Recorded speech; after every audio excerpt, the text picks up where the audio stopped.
Hipshot. Okay, so for those of you who haven't seen this yet, this is Hipshot. There you go. Alright, I like it. Okay, so this is Hipshot, and the card reads, deal 2 damage, warp. I don't know if it's a fast spell or a spell, but I'm going to assume it's a fast spell because it's called Hipshot. It is a slightly worse version of a torch, but it has that fun keyword, which is warp, or the skill warp. And that is a really, really interesting thing that we are going to be showing off pretty soon when Eternal Set 2 comes out.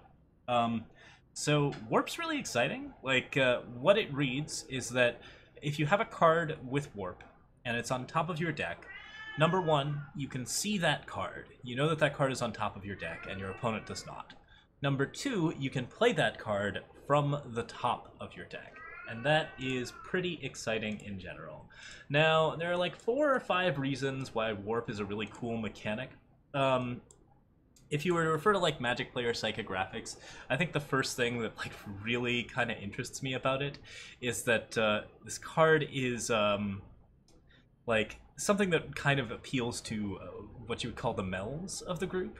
The people who are like really fascinated by like good design and just like really like elegant designs and interesting like concepts and cool ideas, because this is a card that just really just is designed to appeal to that particular aspect. But it's also got some good things for, you know, the Timmys and the Spikes and all of the other people. So we'll talk a little bit more about the psychographics at some point soon. But yeah, it's really kind of a fun design, and there's a lot of reasons why this card is way better than it looks. So let's go ahead and talk about those, huh? Like, so number one, this card is a card advantage card. It's essentially sort of a pseudo cantrip, I guess is what you would call it. In Magic, the term cantrip is used to refer to any card that draws itself. Yes, and Morden Kretz, it is a wonderful example of a mechanic which could only really exist in a digital game. That is something that I was definitely going to be saying myself, but good to hear it from other people.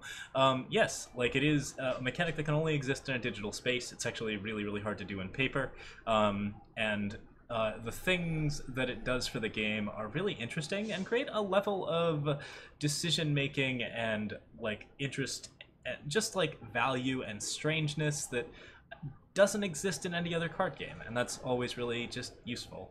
Like, it's really fun. I believe there's one other card game that has like a one-of design that you can see on the top of your deck, but this is like a whole set of cards, and that's what really makes it interesting. So Magic has a system called cantrips, which is just a nickname for cards that draw a card when you do something with them. And those cards are notably very powerful and notably have to be costed about the same as Hipshot, because what they do is they never run you out of cards. They provide a 0 disadvantage in card advantage. So you are always +1 card if you play this card and you take out another card with it.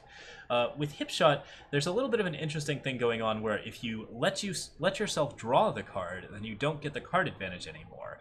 But if you play the card off of the top of your deck, then because you are just going to draw the next card of your deck, you have essentially played an 8th card out of your hand that didn't exist.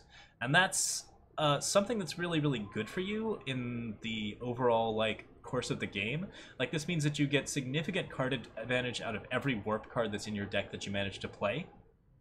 And those cards really add up over time. So, like, if you're looking for the long game, having a bunch of warp cards is actually going to add a bunch of value to your deck, and it's going to be something that basically means that you are going to like last out a little bit longer in the late game. We'll talk about that a little bit more in the subject of like cool Timmy things and like basically just being like really ridiculous and having like a fun time with it. That's sort of my 5th thing that's really cool about these cards. So that's thing 1. Thing 2 is that this card actually gives you a lot of information. And it's really interesting for that reason, because it is something that promotes like a lot of interesting decisions. So this card essentially extends the size of your hand by 1, but at the same time it's also giving you sort of a chance to view what your next draw is in a way that you wouldn't otherwise be able to do. So you can choose to draw Hipshot. if you feel like it. But if you need to like draw a power this turn and you don't want to draw something like Hipshot, then you can choose to cast Hipshot. And that's like a level of sort of decision making where you actually have the ability to look a little bit deeper into your deck and have like a much more control over your own draws with cards that have warp in them. So this is something that's really going to appeal to players who are like interested in the tournament scene, interested in like being really aggressive and competitive, spikes of the world.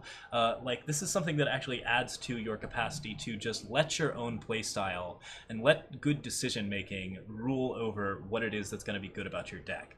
Because this does give you a lot of new decisions to make, and it gives you effectively an 8 to 9 card hand. There are ways in which you can by looking at the top card of your deck and seeing that the card is not a warp card, have a better idea of what that card is, whether it's a power drop or maybe like that one of big drop. You might actually have a pretty decent suspicion that this is going to be a better card for you than a particular warp card. Like it's actually going to give you more information out of, in your deck just by virtue of running a lot of warp cards. So if you actually end up with a bunch of warp cards in your deck, then that's something that's really, really solid. Okay.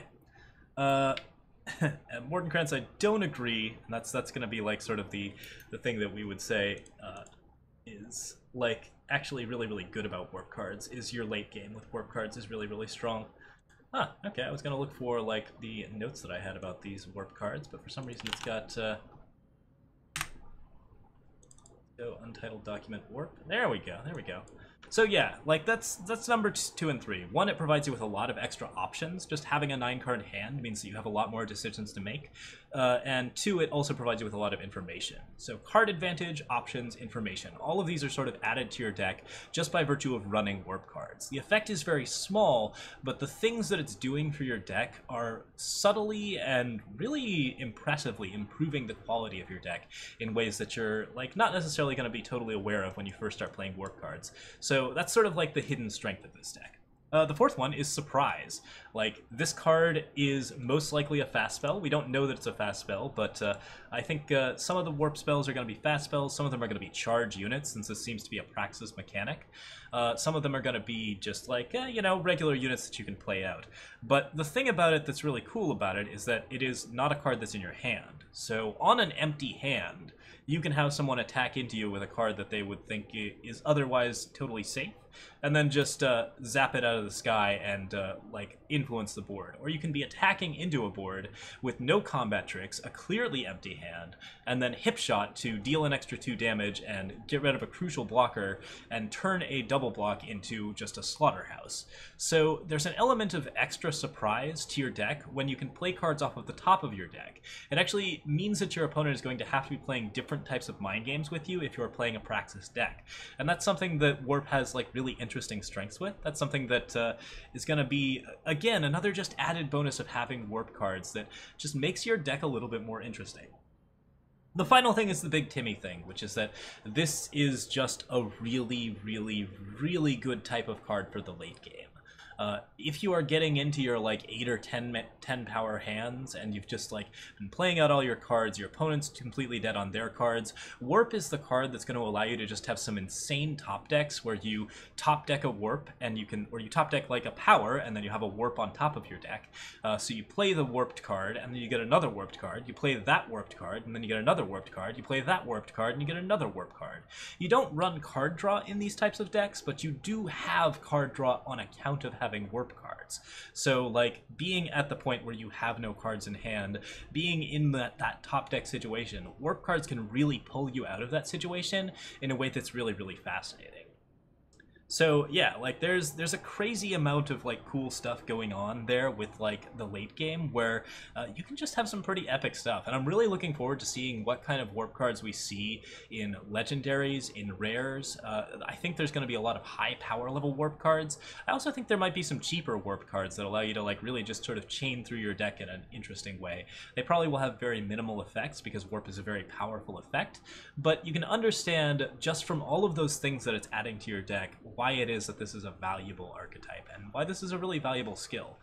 I think overall, Warp is just a skill that, while not initially super impressive, like it just, you look at it and you're like, huh, does this actually do anything amazing? The answer is yes, and it is like just very subtly influencing your deck in a lot of different ways. It's improving the quality of the game in a really wide and diverse array of options. Like it's basically just increasing the amount of interaction, it's increasing the amount of cool surprises, it's increasing like just all of the little levers and knobs that make Eternal work as a game.